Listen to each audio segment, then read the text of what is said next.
Magandang umaga mga katurjak. Pinasyalan na naman natin yung bukid natin katurjak kasi marami na talagang damo.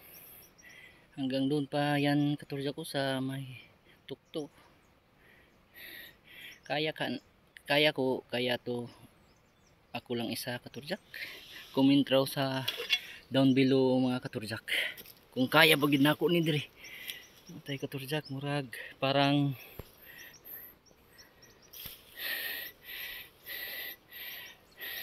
hindi siguro hindi siguro ko to kaya kasi parang marami pa man kulang hanggang baba pataas mga katurjak papuntang dito hanggang dyan po pataas pa yan dyan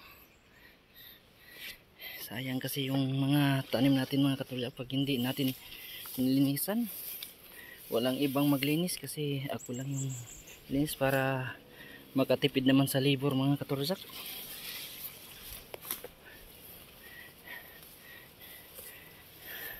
Parang tahimik ako lang isa dito mga katurjak.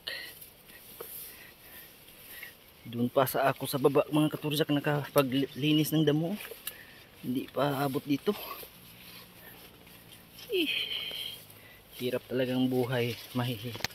Mahihirap mga katurjak at kaya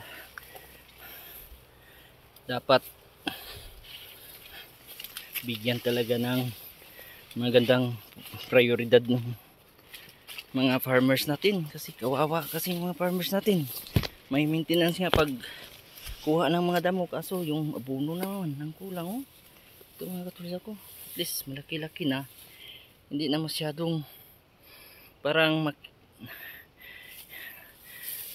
ay bawas hirap na mga katurjak bawas pagod na mga katurjak ko dito pa ako papunta pa dyan dun dito pa ako galing mga katurjak ko yung mga lubi ko na tanim mga malilit lang at least buhay mga katurjak para may hihintayin tayo pagdating ng araw para lang sa mga bata kasi matanda na tayo mga katurjak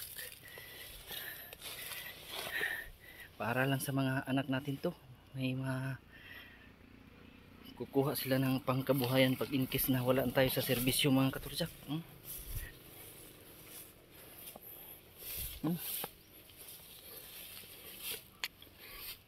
Yan yung niyog na nilagyan natin ng abono mga katurjak parang ganun pa rin wala pa sigurong epekto yung abono kasi wala pang isang buwan ata yun laki-laki yung mga katurjak ko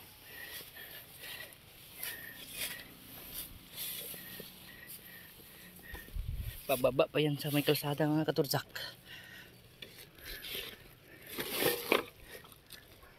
kung sa bundok baril yung dala ko dito ito yung dala ko mga katurjak para panglinis ng damo uwi na tayo mga katurjak kasi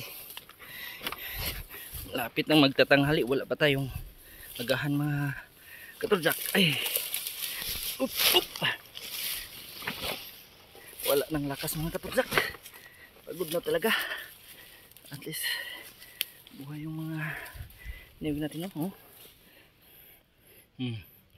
laki-laki na yung mga mangyong natin hanggang baba pa yan mga katurjak sa may kalsada kaya parang hindi ko kaya itong mag-isa pag hindi tumutulong yung anak ko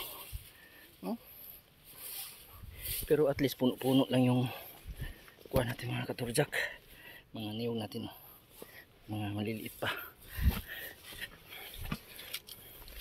mga shout out ko din sa akong mga friends na hindi na kayo isa-isa ko kasi mahaba na yung oras natin sa Tanglaw 87 yung nag-retire na kung hindi pa kayo nakapagtanim ng mga ganito pwede na magtanim pag may bakanting lupa kayo kasi para hindi lang para sa atin to para rin sa mga anak natin at yung hindi pa nag-retire sa Tanglaw class 87. Pwede na magdahan-dahan mag tanim para pag retire mo, harvest ka na. 5 years from now, yung dwarf ko, 3 years to 5 years daw yung mamumunga. Di, may hihintayin na tayo, hihintayin natin mga katudyak. Ito yung nilagyan ko din ng abono na hindi talaga may bunga ng maliliit pero malalaglag lang, kaya isprehan siguro natin to para tumaba. Ito, tumaba yung mga damo kasi may abono eh. Hanggang dito na lang katudyak, hanggang doon pa yun. Hanggang dito lang katudyak kasi uwi na ako, mag-prepare pa. Para sa hindi nakapag follow and subscribe, please follow my YouTube channel, Turjak P Vlog, and my FB page. Follow na lang po. Yung hanggang dito na lang mga katudyak. Once again, magandang umaga at maraming salamat sa lahat na nanonood mga katudyak. Dungag kadasig.